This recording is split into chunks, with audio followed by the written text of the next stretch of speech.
So right now we're actually filling up on gas. We only used a half a tank, and we went from Columbus to Chicago to Indiana. Then from Indiana we went to Madison, and then from Madison we went to Marshall, and now we're in Waterloo. So we did pretty good for half a tank of gas. And Diamond's doing good still. He's well, shit stain. He likes stealing Daddy's spot when Daddy's outside. And he likes whining because he knows that Daddy's outside, so he wants to be outside. And the hardest thing about having a dog in a truck with you is that he has to know that he can't run around. He can't be free. You know, at our house we let him out, and we let him run sometimes. Our parents live next to us, so they work on vehicles all day.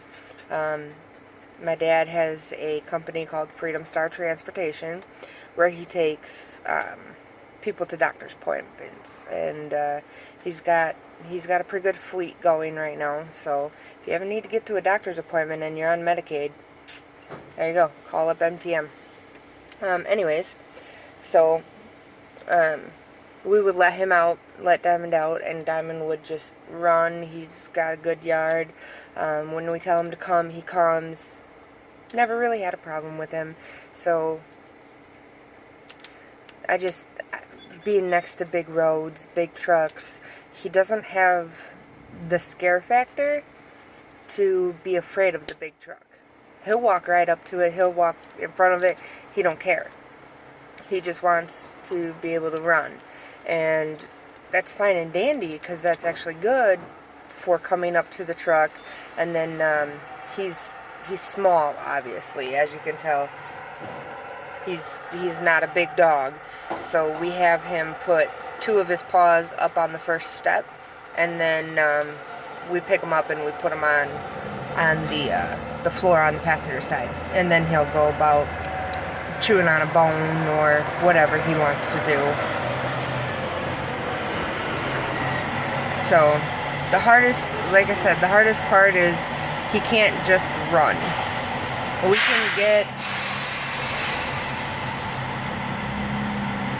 We can get a lead leash like we have. We just forgot to bring it today because it's in the back of my other dad's truck, so that was my bad. But he does, since he is a service animal, he does get to come into the store with us. Oh, stop. And he's our guard dog. Not really, he's a big baby. So he's never left alone in the truck, ever.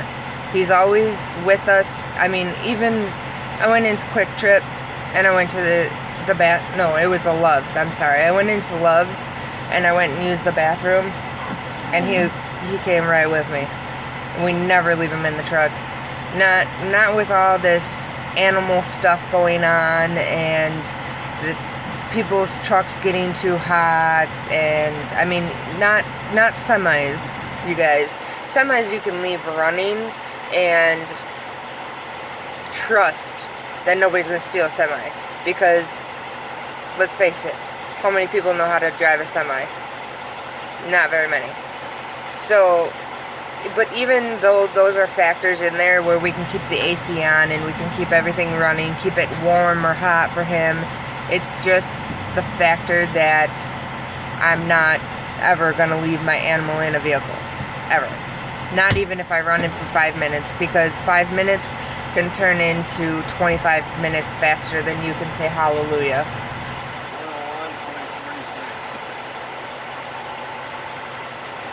101.46. That's what we paid for gas. Either that or that's how much gas we put in. I don't know how it works.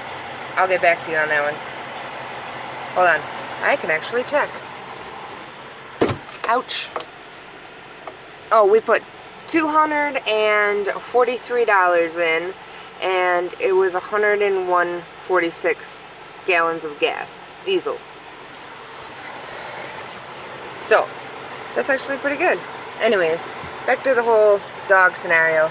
Yeah, never ever leave your animal in a vehicle, whether you think it's going to be 5 minutes or not, because 25 minutes goes by faster than you can say hallelujah, and your dog will be suffering. Even if we have, God forbid, we have cats at home, even if we had cats and we decided to bring the cats along with, never gonna happen.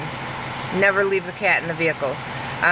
So we choose not to bring the cats. The cats are self-sufficient. They know what to do.